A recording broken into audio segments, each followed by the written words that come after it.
Hello, good afternoon, or good morning, wherever you happen to be in North or South America today.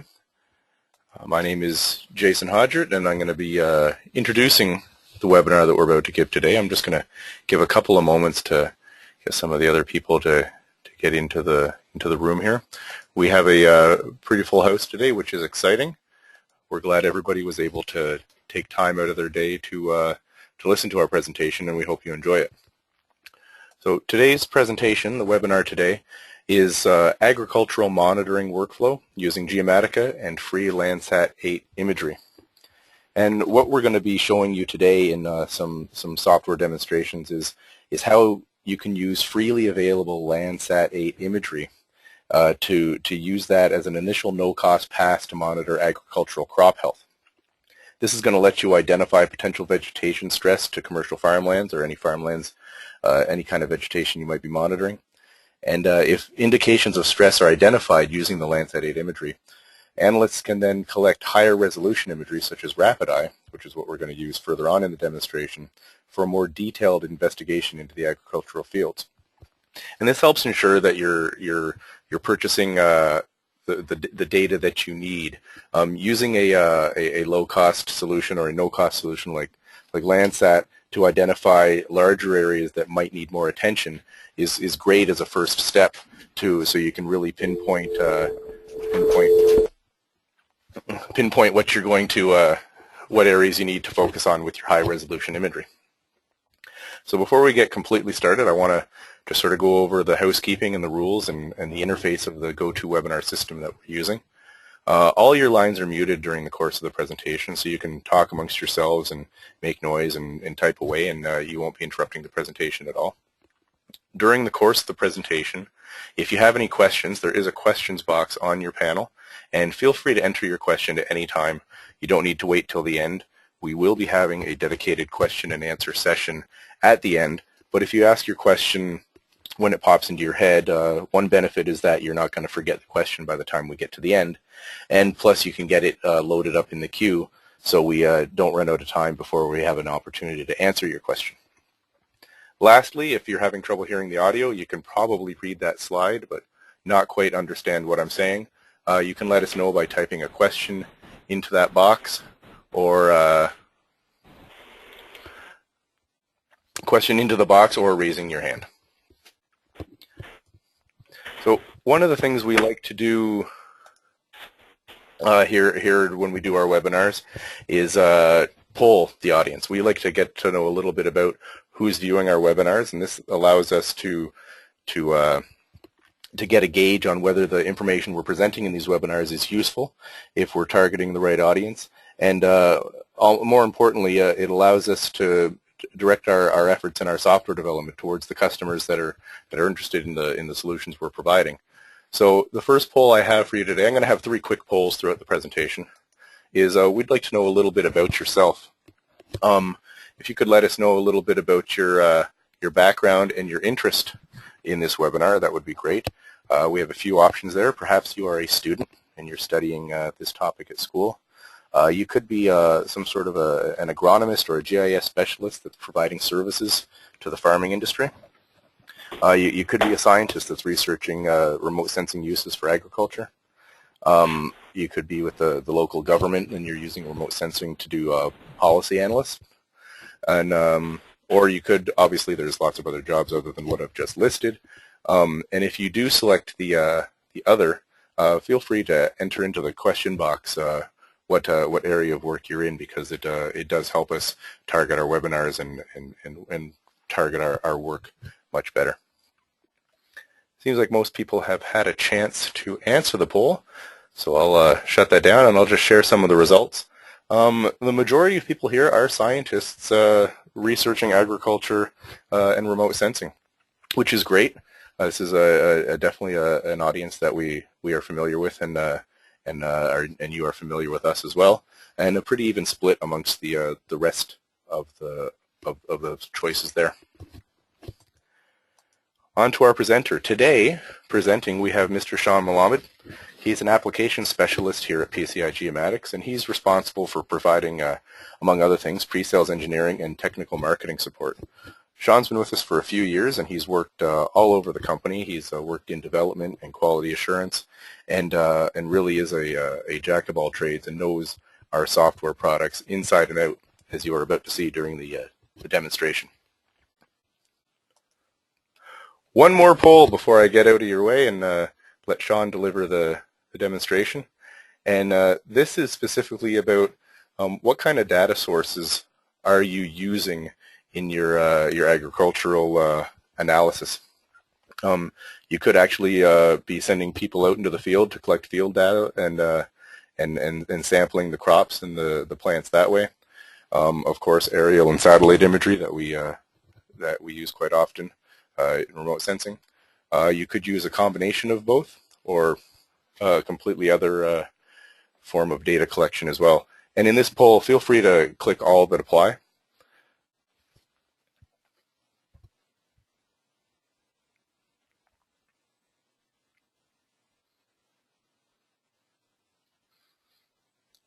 Excellent. Thank you again for taking part in the poll. Just to share the results, pretty even split across. Everybody's pretty much using a mixture of everything, but satellite imagery definitely has the lead with about 60%, at least answering at least once that satellite imagery is your primary data source for this kind of information, which is excellent, which leads us right into the presentation that Shaun is about to deliver here.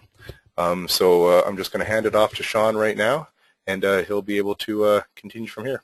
Go ahead, Shaun.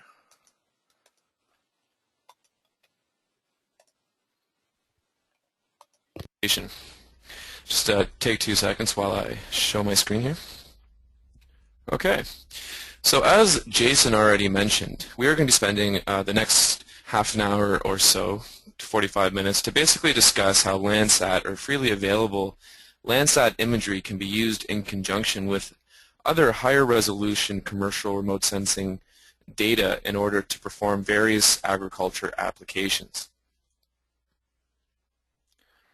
So during this presentation, during our demonstration, the first thing we're going to discuss is just a little bit about the importance of the Landsat continuity mission. We're going to also just briefly show you the one different technique for acquiring the imagery for those of you who may not be familiar with Landsat data and how to obtain it. And then we're also going to show you just some other resources in which you can follow in terms of how to acquire and make use of the Landsat imagery. Afterwards, we're going to go into our first use case, which is what we're calling low-cost precision farming and cross-cueing of different sensors. Now, I just want to make sure that people are aware that when we say precision farming, we are working in the terms of a remote sensing concept and a satellite concept for that matter. So we're still working from about a 5-meter resolution. What we're trying to do is basically hone in on key areas in a larger commercial field in order to identify stressors and then what might be the actual cause of the stress in the field. And then after that, we're going to go into another very brief demonstration or use case of seasonal monitoring using Landsat 8 imagery only, and how it's a wonderful tool for quick seasonal monitoring, a very quick application along with Geomatica. So as mentioned, let's first take a look at the Landsat continuity mission. So the Landsat data continuity mission really had the objective of providing consistent and continuous coverage of the Earth's surface, and specifically freely available data, or data that's available to the public domain. This is one of the reasons why it's such a valuable resource, and a valuable resource, and very important, especially in different applications such as agriculture, and also mapping the surface changes on the Earth. Now, a quick little timeline over here. We can see that we have, since the Landsat 4 mission, all the way up to our current Landsat 8 mission, we've basically been able to acquire the 30-meter thematic mapper bands, which include the visual near-infrared, middle infrared, and then the thermal infrared, which is actually at 120-meter resolution. So the Landsat 8, which was launched earlier this year, is now operational, and data can be obtained for the Landsat 8 mission already on the various different methods such as Glovis, or USGS's Glovis website. So what are some of the important values of Landsat data? Well, they have a few achievements. One is that they have continuously captured imagery for over 30 years. This is really the longest continuous record of Earth's surface as seen from space, and that's a direct quote from the NASA website. And that is a really impressive concept if you think about it, is that really if you want to map out the changes of the Earth through a long period of time and see how the different effects of land classification has changed throughout the years, well, Landsat is a wonderful data source for viewing these changes. It has continuous 30-meter resolution imagery for most areas on Earth since 1982, and this is true for the visible, near-infrared, and middle-infrared portion of the spectrum. And then it's also one of the very few commercial satellite sensors out there that provide a thermal imaging band, and it's at 120-meter resolution. So obviously some of the benefits is that it's freely available and it's also up-to-date imagery that you can obtain from the Landsat 7 and 8 sensors. Landsat 5 was recently decommissioned earlier this year. It also has huge archives of imagery dating back decades, which is another, as I said, is another great source for looking back to see how things have changed since the inception of the Landsat mission. Another really important aspect is that it has the same ground resolution and spectral filters from the Landsat 4 to the Landsat 8. The only difference is that the Landsat 8 has some new bands now. So this is really important as it's very easy to do direct comparisons. And they also provide geometrically accurate ortho images. And this is very important for applications outside of agriculture, or even including agriculture, just in general remote sensing applications, as this imagery can often be used as a reference source for orthorectifying other sensors, or imagery from other sensors. So PCI geomatics has been around since Landsat has began their mission. And we really are one of the first commercial softwares to try to support the Landsat 8 sensor. We offer complete data and metadata support of the Landsat images, which allows us to take special advantage of the Landsat data and take advantage of some of our algorithms such as atmospheric correction for quick and easy setup of what's an otherwise relatively complicated operation to perform. So PCI Geomatica also supports a variety of different advanced algorithms that are specifically tuned for Landsat or include Landsat as one of the supported sensors. And this just gives you a very short list of some of the different algorithms and operations that are either tuned for Landsat specifically or support Landsat as well as other sensors. So a quick note about acquiring Landsat imagery. So I'm going to just very quickly show you the Glovis website, which is provided by the USGS. And it makes it very easy in order to find Landsat imagery and then download it. So the USGS has provided this website, glovis.usgs.gov, for those of you who are not familiar with it. And it allows you to search throughout the entire globe all the different data available in this repository. Now by default it's going to show the most recent up-to-date imagery, which you can see here is a Landsat 8 image. And if we're interested in this scene, we can zoom in to a closer resolution to get a better thumbnail or a better idea of what this image looks like. And then if we want to download it, we can simply click Add and then Send to Cart. And then of course we are required to log in, so you do need to sign up for this. But it's free to sign up, and it's a wonderful resource for obtaining imagery.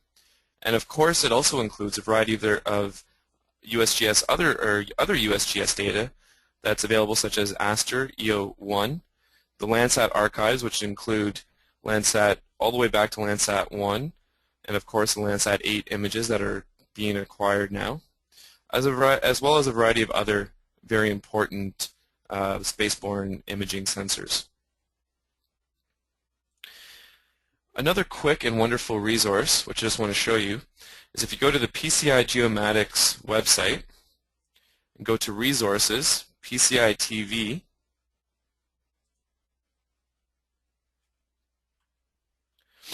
And you can go, for example, to our Tech TV section, and then we have a YouTube video that has been developed in order to show you the different methods for downloading Landsat 8 imagery and then making use of it. So there's more than one way, and Glovis is just one way that I actually prefer to use, but there's many different ways in which you can acquire Landsat 8 imagery, and this video goes through a variety of them. So it's a highly recommended video to watch if you're interested in acquiring Landsat 8 imagery and seeing how to make use of it.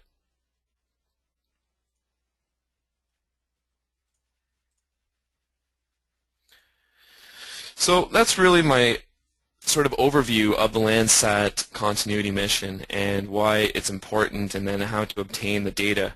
So this leads me nicely into my first use case application, which is precision farming in the context of remote sensing or spaceborne remote sensing, and then specifically cross-queuing Landsat and rapid eye imagery in order to minimize our costs.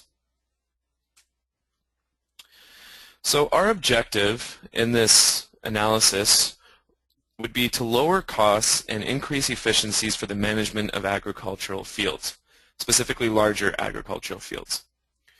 We're going to look for areas of low vegetation cover and signs of possible stress due to nitrogen deprivation.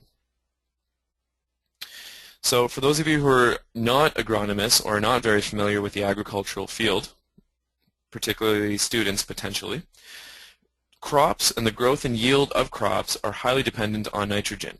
So it's one of the more important aspects that can dictate how good of a yield and how healthy your crops might be. So it's a very important sign or indicator in order to identify whether or not corrective action needs to be taken on certain areas in a field. So by performing cross-queuing of two different sensors, we're really able to accomplish both of those objectives. So first, we can use the freely available Landsat data as an initial pass to just see whether or not we believe there might be a sign of a problem in one of our agricultural fields. So we're able to lower our costs by using Landsat data initially. And then we can purchase only the data that's necessary in order to perform our analysis on the fields that we identified as being potentially problematic. Now this is not just for satellite. For example, if you also have contracts with airborne companies where they fly airborne sensors, hyperspectral companies, you can also use this as a technique as well. So let's take a very quick look at the workflow that we're going to utilize in this demonstration. So as mentioned, our initial assessment will be using Landsat imagery. We're going to compute a very basic vegetation index. So I'll show you the two that I tend to use with Landsat imagery.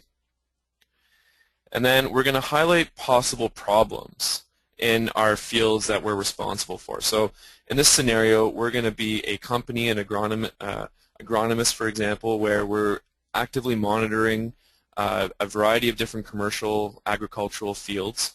So we have different customers, and we want to highlight and identify which of our customers' fields might require additional analysis. So this then leads us on to the next step, which is doing the thorough assessment. So we're going to obtain the rapid eye imagery. We're first going to co-register the rapid eye imagery or orthorectify it using the Landsat as a reference. We're then going to perform atmospheric correction to convert the at-sensor radiance values to ground reflectance values so that when we compute our chlorophyll index, that it can be more reliable and more stable. Also, this index that we're going to be using does require that the measurements are in the reflectance domain, so it is a prerequisite to perform atmospheric correction. And then from there, we're also going to compute our leaf area index so we can do a cross-reference between the chlorophyll index and the amount of density in terms of the leaf coverage or the canopy cover. And then we're going to simply assess the results. And then, of course, we could make a report and then take corrective action if required. So step one, acquire our Landsat image and perform our index. So in this case, I've just provided two very common, well-known indices. The first one is the Soil Adjusted Vegetation Index, which is really an extension of probably the most popular vegetation index known as the Normalized Difference Vegetation Index. And all it does is it includes a special coefficient, L, for adjusting for soil, the influence of soil in the fields. Obviously at this resolution, 30-meter resolution that is, there's going to be a lot of spectral mixing that's happening. So by trying to reduce the influence of soil and only to obtain the vegetation components in a given pixel can be a useful method to help really assess our areas. And then this diagram provides a good example of what we're looking for.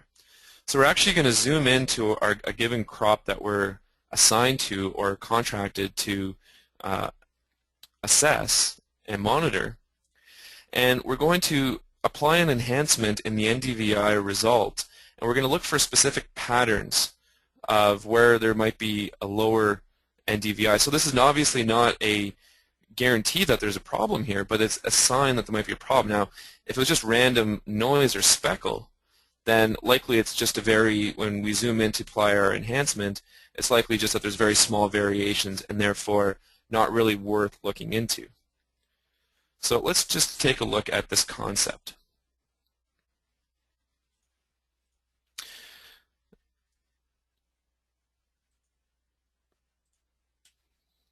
So I've opened up Geomatica Focus, and I have here loaded our Landsat image. Now this is a Landsat 5 image because we're working with data that we have currently. But of course this concept works with more modern data. And I'm zooming in, and what I have outlined here in yellow are my different crops that I'm responsible for in terms of monitoring. So a variety of areas throughout this region. So I'm now going to zoom in, or sorry, the first thing I would do is compute my vegetation index. So there's so many different vegetation indices out there, and whether you are interested in performing an NDVI or not, or SAVI, or even your own index that you might have developed for your own purposes, you can do this using our Raster Calculator. And it's a wonderful tool in terms of applying your own custom operations and calculations. So in this case, I just input the NDVI calculation, but of course you could create your own, such as the TDVI is another more popular, more complex vegetation index. So this is just one of the tools that can be used in order to calculate your own custom vegetation index. So with our NDVI calculated, we're basically going to zoom in. So I'm going to pull up my fields here, go to my attributes table, and let's take a look at the Jones's farm.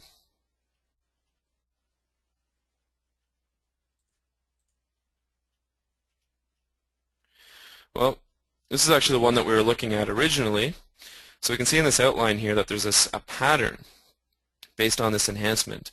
That's a little bit concerning, so I might go and take a deeper look at this field.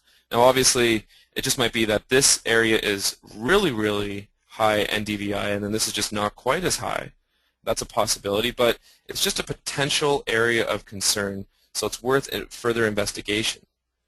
Now if we move over to the Smith's farm, we can see here there's another little area of concern as well. Remember, these are 30 meter by 30 meter pixels, so this is not really that small of an area. There's other areas here that show signs of potential stress or areas where it's more sparse, and perhaps we need to investigate as to why. Now I can go, of course, to other ones. We can see here that it's just a very low NDVI. So if I turn on my multispectral image, I can see that it's a fallow field. So this one obviously does not make sense to investigate. And I can continue on with this throughout a variety of my different contracts. I can see that this one's pretty consistent, so I'm quite happy with it.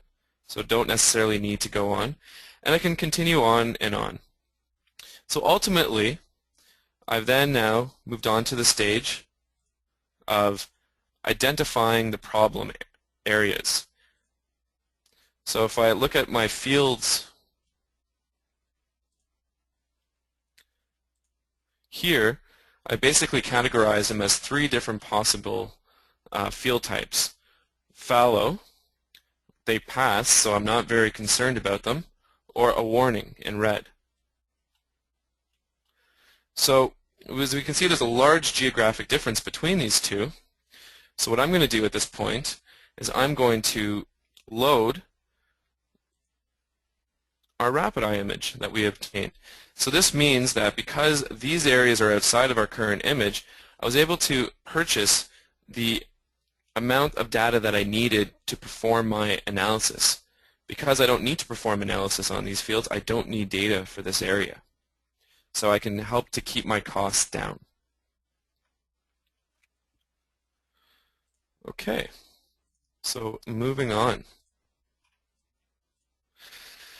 So why RapidEye? Why are we using RapidEye as our sensor for performing the higher resolution, more detailed analysis? Well, there's a few very important reasons as to why. One is that it's one of the only few commercial satellite sensors with the red edge band. The red edge band is known to be sensitive to chlorophyll, which is a strong indicator of nitrogen levels. There's a lot of studies going on to show the correlation or the relationship between chlorophyll and nitrogen. Now, we can take advantage of the red edge vegetation indices by using the RapidEye data, which RapidEye, as mentioned, is really only one of, I think, 2 sensors that I'm aware of, commercial sensors that have the red edge band. Now, some of these indices we're going to use are more developed towards hyperspectral, so more narrow bands, but they've been successfully applied and tested in certain scenarios with a more broadband sensor such as RapidEye. Another important note is that it's affordable. RapidEye provides very large footprints, and they provide a variety of different footprint sizes, so you can really customize the data that you need. So obviously this usually corresponds to less data is required to purchase. Higher resolution. It's suitable for precision farming analysis on larger agricultural fields, and once again when I say precision, I mean in the context of remote sensing or spaceborne remote sensing. So it's resampled to 5-meter resolution. And then it also has a very high repeat time. So whenever we have our Landsat image, it's likely very possible that we can get a RapidEye image collected on the exact same date, which is also a very nice concept. And that is the case in our example here. So as you can see, the first most important, or not most important, but a very important component is to orthorectify our image. So orthorectification using Geomatica is very valuable because it, one, is often less expensive than purchasing ortho images from the vendor. It's very easy to do with our automatic GCP collection techniques. And then we already have our Landsat image, which we're using as a reference. And by orthorectifying it ourselves, we're ensuring a co-registration with our Landsat image. If you get it provided by the vendor, there's no guarantee it's going to line up with your Landsat image. And then the next one is doing the atmospheric correction. So this is required to remove noise in the signal due to atmospheric effects. So scatterers, absorbers, attenuation of the spectral bands. So a lot of this information, as the information received at the sensor, is what's called at-sensor radiance. And these are often scaled as are provided to us in a 16-bit or 8-bit channel. And therefore, the actual measurements themselves have very little meaning. And even if we were to convert them to just radiance, like unscaled radiance values, there's so much atmospheric effects that we really don't know what we're looking at. So what we have here in this example is that this is a vegetated field for the RapidEye data before calibration or before atmospheric correction, and you can see that we have a much larger measurement in the blue band than what should be. And this is very much a result of the fact that blue is a very predominant scatterer. And then ground reflectance, so once we performed our atmospheric correction, we can see we get a much more stronger correspondent, or a much more, I guess, curve that is much more common to what you would expect with agricultural fields or a vegetation field. And this is also an important aspect for the vegetation index that we're going to perform. So it ensures consistency, accuracy, and it also helps to make sure that we can use the special chlorophyll index. So let's take a very quick peek.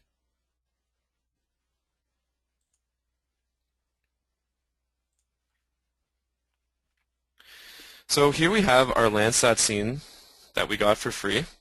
This is the rapid eye scene that we purchased. We're going to zoom in to our AOI. And we're just going to toggle it on and off. So you can see there's not a dramatic shift, but there's about a 60-meter shift between the two. So using Ortho Engine or Modeler or any of Geomatica's geometric correction methods, you can then quickly create an ortho image and co-register it to our Landsat image to perform much more provide much more meaningful information. And then orthorectification is a prerequisite to performing our atmospheric correction if we have rugged terrain such as hills and mountain where we need to provide a DEM. So that's one of the first important components. Then the next one is the atmospheric correction itself. So once again, I'm just going to show you the spectra plot. We're just going to compare, look at a few areas. As you can see that we have a much more common signature. So if I go to a barren soil area, we have a signature that's indicative of what we would expect for rapid eye and soil.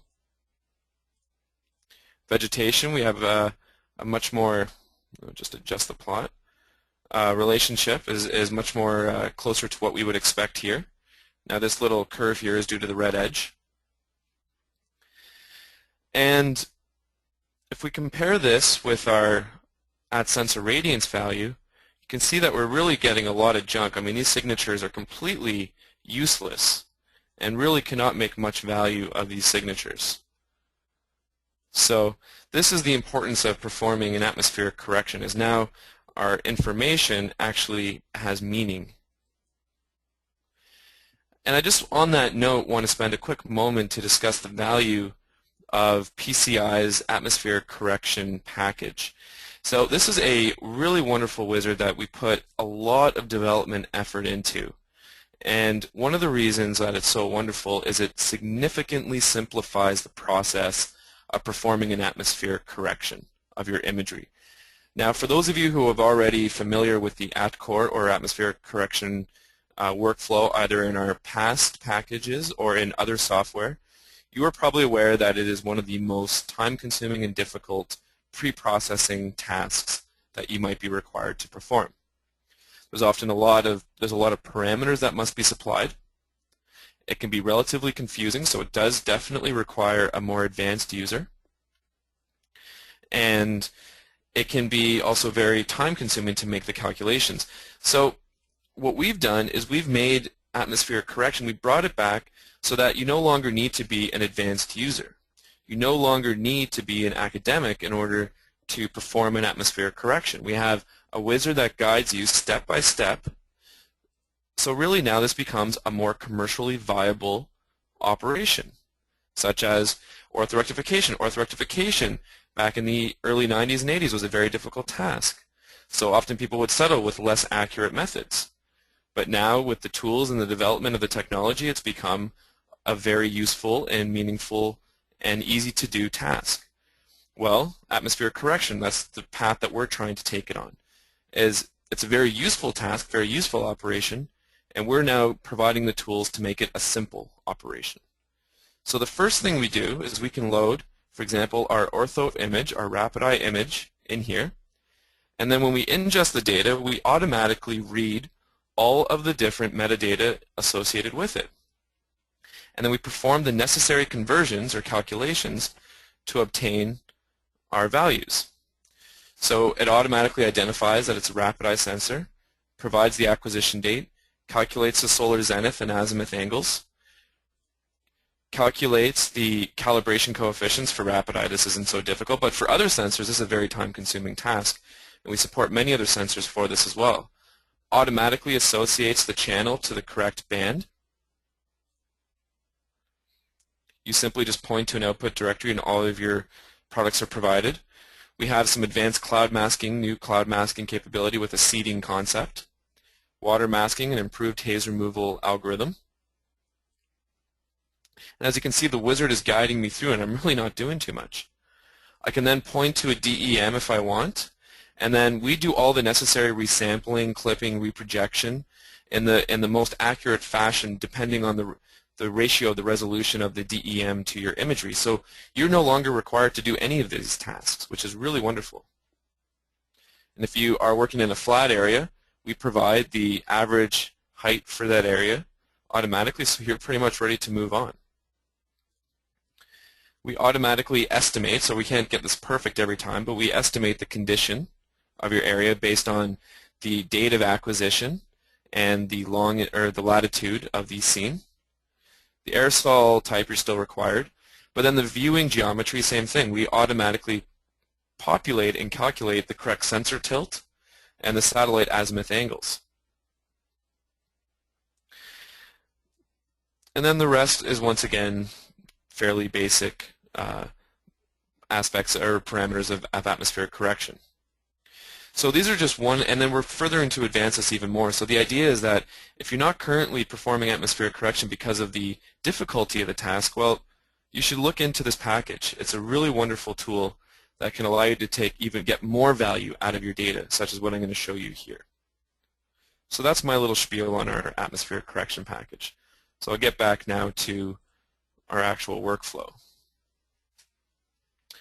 So once we performed our atmospheric correction, we can now compute different index for a different type of, different type of output that we're looking for. So the two that I've chosen are basically the Imagery method. So it's an index that's specifically tuned for measuring chlorophyll levels independently of the amount of leaf area index. Now, as you can see here, what this is saying is that even as it's medium dense to very dense vegetation cover, the index is very independent of these values. So it's much more affected by the chlorophyll measurements in the actual vegetation itself, as opposed to the density of the coverage. Now, of course, as we get to the lower end, so where there's very sparse vegetation, naturally our relationship, or naturally our index values are going to go down as a result that there's obviously no chlorophyll to measure if there's no vegetation. Now, the other one that we're going to compare our chlorophyll measurement, or our chlorophyll index value results, to what's called the MTVI1. And this was identified specifically in a hyperspectral paper, but it's actually, I applied it here, and there's still more testing to see how rigorous these techniques can be used in broad-based spaceborne sensors. But it's a really neat technique that you can attempt and use to see for the leaf area index. And as you can see, that as a leaf area index increases, our spectral indices also increase, and the range is much smaller. So meaning that regardless of the chlorophyll content in the crops, the index is going to be highly correlated to our leaf area or our density. And this is the paper in which these tables were provided by. So Imagery was also identified by Klaus Schelling of Rapid Eye as a suitable chlorophyll index which makes use of the red edge band. So this is actually one of his papers that were provided on it. And obviously he does mention that there still is more testing required to validate the robustness of these measures. But it's just a wonderful tool to attempt. So let's go quickly take a look at our results. and our 3 different fields that we were interested in. So I'm going to go to our first field here.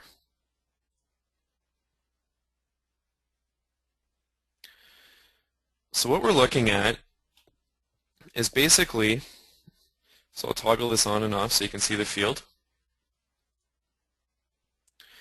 So what we have here is our Imagery results. And this is basically just showing a relative measurements of the chlorophyll content as described by the Imagery Index. So we can see that it's relatively high and medium high in most of the areas. We have some issues perhaps here, and our largest issue tends to be right here. So the next thing we need to do is wonder, now is this a result of chlorophyll content, so stress or lack of nitrogen potentially in the field, or is it potentially that's just a very low leaf area index? So we cross-reference this with our NTVI1 of this field, and we can see that we get a similar relationship in this area here, as well as right here. So it is showing that there's a relationship between the two, which gives us the conclusion that the problem area is likely due to sparse vegetation cover and not nitrogen deprivation or just low chlorophyll measures. So as you see these results side by side, we can see that there's definitely a strong relationship between these.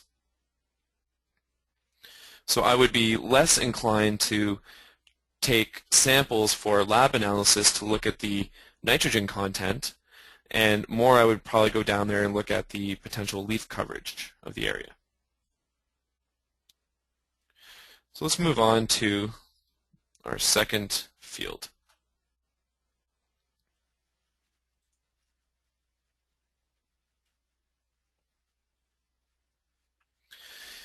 So here we basically have our field number 2, and what we're going to do is we're going to once again perform the same analysis. So we're going to look at it, and using the Imagery index, we can see that we have a major area of potential stress in the center of this field.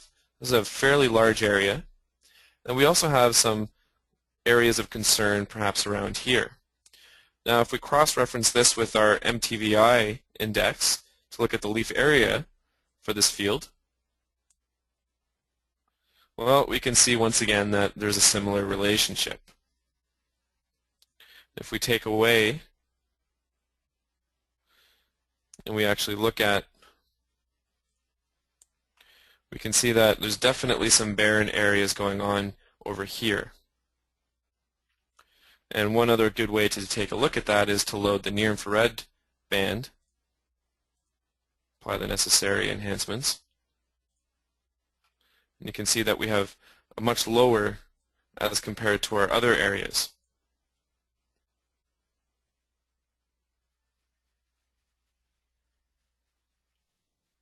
So let's see the conclusion that we're going to come to from this.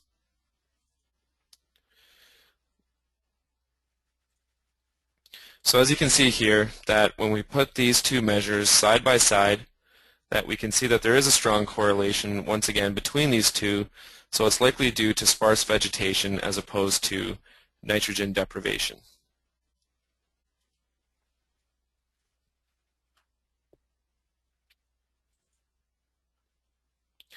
Oops. So finally, we're going to move on to our third and final crop that we decided to take and perform a further analysis on. So the Imagery shows a variety of signs of stressors or potential sparse vegetation. And let's just see how this compares with our MTVI1 computation. Well, and this one's interesting because we can see that there is some low values in certain areas, but there's also a lot of areas that don't match, particularly in this part of the field and down here.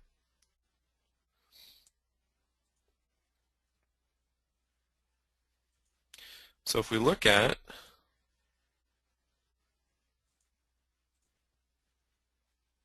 and it's kind of neat that it doesn't match what the obvious pattern might be here.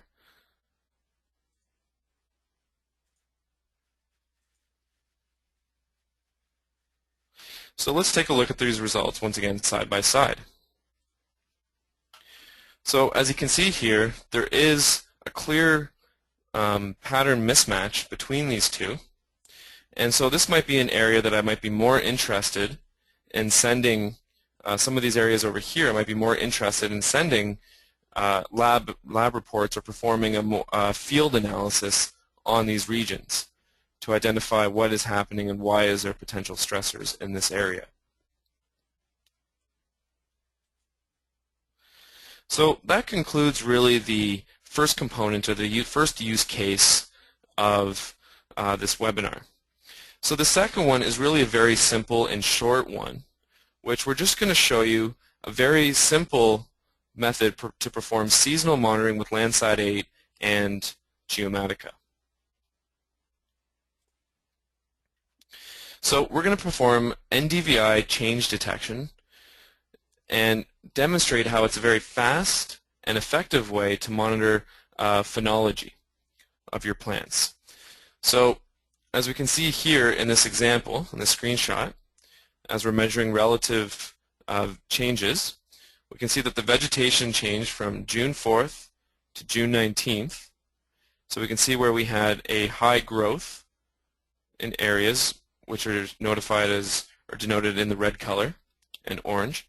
And then yellow and green is really areas of, particularly green, is areas of little to no change. And then the cyan and blue colors denote where there was a negative change, so where there was vegetation and then it became fallow. And then if we look at June 19th to July 5th, we have the same graph, but as you can see, it's a notably different result. So we're going to take a look at these results and just these concepts and why it's so useful. So let's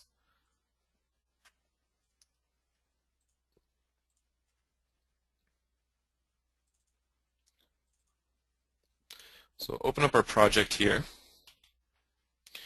And the first thing you have to do is you have to load your Landsat 8 imagery. So I have Landsat 8 imagery from 2013, 0604, and then 2013, July 19th, so this is July 4th and July 19th. And then I'm just going to very quickly show you how to load Landsat 8 imagery into Geomatica for direct use.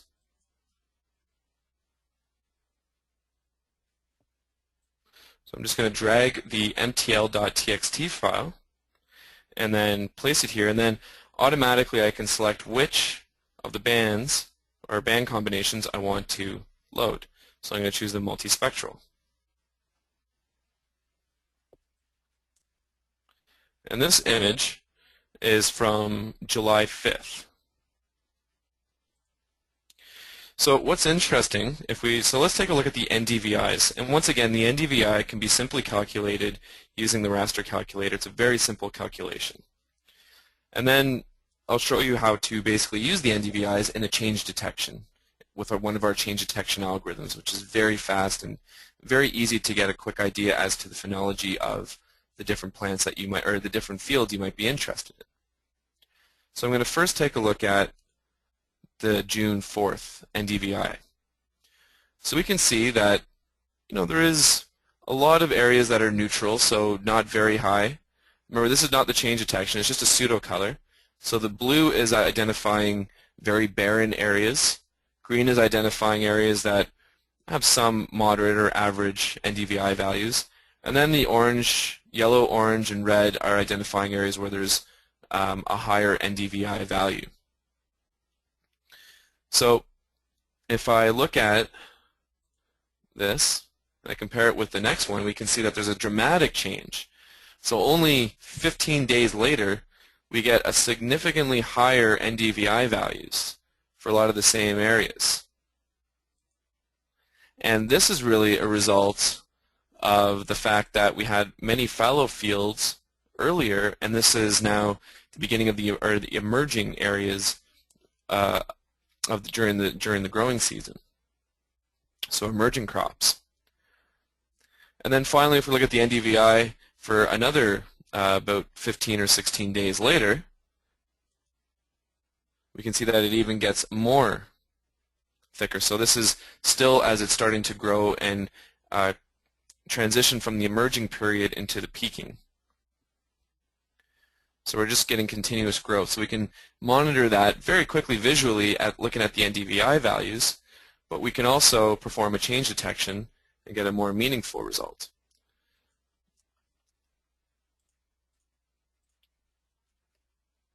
So let's look at the change first from June 4th to June 19th. So this is our change map now. So it's using a similar color scheme, and I'll describe it in a second. But actually, before I do that, I would like to just quickly show you the algorithm I used to calculate this. So you can go to Tools, Algorithm Librarian. You can choose what's called Optical Change Detection, or CHDET-OP, and you can find it here if you type in Optical Change Detection. And then really, for the first branch, so it wants your newest image, so we can identify our Landsat imagery, or sorry, our NDVI image. So we'll take the newest one first. So I'm just going to look for our NDVI. And then in the reference, we want the older image.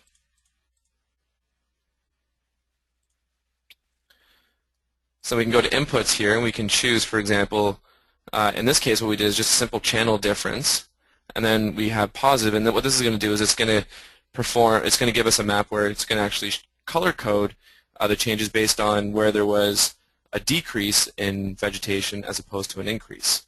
So it's a very nice algorithm. It's actually it's relatively fast to run, not quite fast enough for the amount of time that I have left here. So I must conclude very soon. But it's just a very useful algorithm. And then there's other options in terms of just, as opposed to just the difference. So there's other ones such as magnitude, ratio, and some of them also will produce a percentile change. So you can look at the relative change based in percentiles, which is also a very interesting way to view change. So I'm just going to zoom in here very quickly and show you that the cyan colors are identifying fields between the two dates where there was a decrease in vegetation. So if we focus on this field here, you can see that there was vegetation in our earlier image, and the image afterwards, the vegetation was removed. So that's what's being identified by this change. And then obviously the red and purplish colors are identifying where we have the opposite effect, where there was no vegetation or very low NDVI values, and then it changed to an increase, and then it increased significantly between the two dates. So you can see here's the initial one, and you can see that it increased fairly dramatically. And of course we can do that for the other image as well. So if we look at our other change, even though the NDVI was really high in this, the relative change between the two dates was not so high. So if we look at this, we can see that there is some change, for example, in these areas again. But as an NDVI, or sorry, if we look at the NDVIs, you can see that it's not too significant. So this is really just a very simple method to perform a very quick change detection. And another nice component is that the Landsat imagery comes, for the most part, very well aligned. So very limited. For this type of analysis, you don't have to do a lot of post-processing. You can pretty much get the results almost immediately using Geomatica. So this really concludes our webinar, or the technical presentation component of our webinar, and I'd be happy to pass it over to Jason again. So thank you very much for your time. Excellent. Thanks, Shaun. That was fantastic. I hope everybody enjoyed what they saw so far today. Before we get to the Q&A, I do have one last poll for everybody here, and that concerns what you have just seen. So, having seen what Shaun was able to show you, do you see any barriers to implementing this yourself, or any drawbacks that you might see? Perhaps you need much higher resolution imagery than what we've used in this demonstration, and that's a barrier to implementation. You might need to do this much more frequently than you can with remote sensing imagery. Perhaps the qualified analysts to look at this data, you're concerned about that. Or maybe you just don't want to do it yourself and are looking for a service, somebody to give you the answers based on what we've already seen here. And as always, there could be other barriers to you adopting this.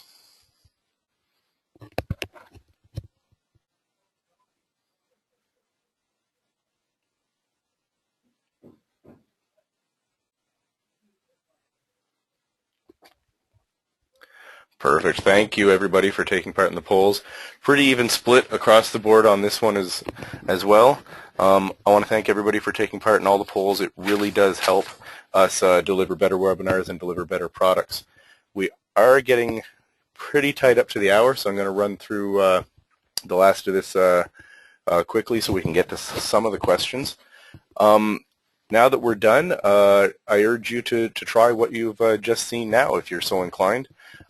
Today's demo used the following packages: Geomatica Core with a satellite ortho package, the production toolkit, Auto GCP, the AtCore atmospheric correction module, and portions of the demonstration were done using Modeler, which is PCI's automation toolkit. Now, Modeler there on my slide is there in gray. It is the only thing that we used today that is actually part of Geomatica Prime, which is sort of the next step up from Geomatica Core. If you're interested in learning more about Modeler or Prime, you can contact a sales rep or an authorized reseller in your area, and that's available on PCIgeomatics.com. However, with the exception of Modeler, everything you saw today can be done with a trial version of Geomatica, which you can find with a big download now button at PCIgeomatics.com/Geomatica. And the website there is also there for how to obtain the Landsat imagery. This is not the only place that Landsat imagery is available. It is our preferred method of downloading Landsat imagery, but there are other methods of downloading it. And the tutorials on how to download the imagery, as well as other tutorials and demonstrations, can be found on our YouTube channel at PCIgeomatics.tv. So feel free to visit any of these links at your own time and learn a little bit more about what we do. We will be delivering slides and a recording of this presentation to everybody who attended today, so don't feel like you had to write anything down. And if you did write anything down, I apologize, because we're going to be sending out the recording to you shortly anyway. So now we're going to go to a few questions from the field up against the top of the hour. But Shaun, if we have a question concerning optical change detection, and somebody is wondering if the two images have to be resampled to the same scale or resolution if you're using different sensors looking for the change. Yeah, if you're doing change detection, obviously it's important to make sure that you have the two data sets resampled and that you actually upsample the one data set to the other one. Now, I'll have to check with, and perhaps Peter, who I think is on the line, might be able to answer about whether or not our change detection algorithm automatically upsamples the lower resolution or the higher resolution to the lower resolution sensor, but I would have to check on that one. So it is definitely a necessary operation. My only question is, does our optical change detection do it automatically? Excellent. I think that's a clear enough answer. And if it isn't, I would also like to remind everybody on the line that if you have a question that might be a little too technical for the time constraints we have right now, we will be handing out a text-based version of the questions and answers that we've had from this that we will be able to give a more nuanced answer to. We have a question about the results of the atmospheric correction, and is how do you check or validate these things to know that they're accurate? Is this more of a looks good to the eye thing, or is there a quantitative way of measuring this? No, there's definitely a quantitative way of measuring it.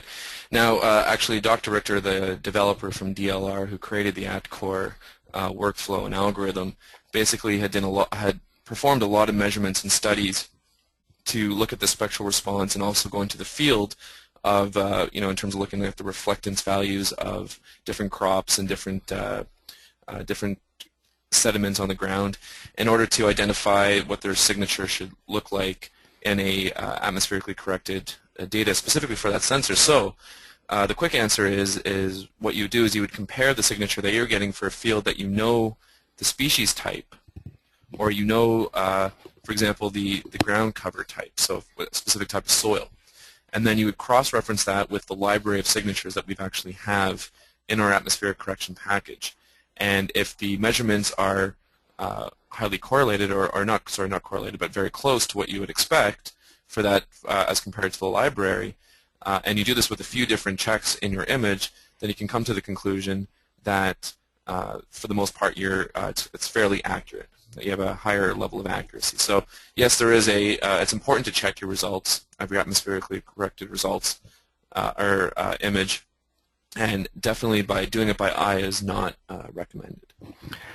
Excellent. Thank you, Shaun. And with that, we have hit the top of the hour. So I thank everybody for joining us today, and thank you for your questions. Thank you for taking the time. Thanks to you, Shaun, for putting together and delivering an excellent demonstration. And like I've said to everybody, we will be delivering the slides and the recording and answers to questions we weren't able to get to shortly. And we hope to see you again or hear from you again soon at a webinar in the future. Thank you very much. Have a nice day. Thank you.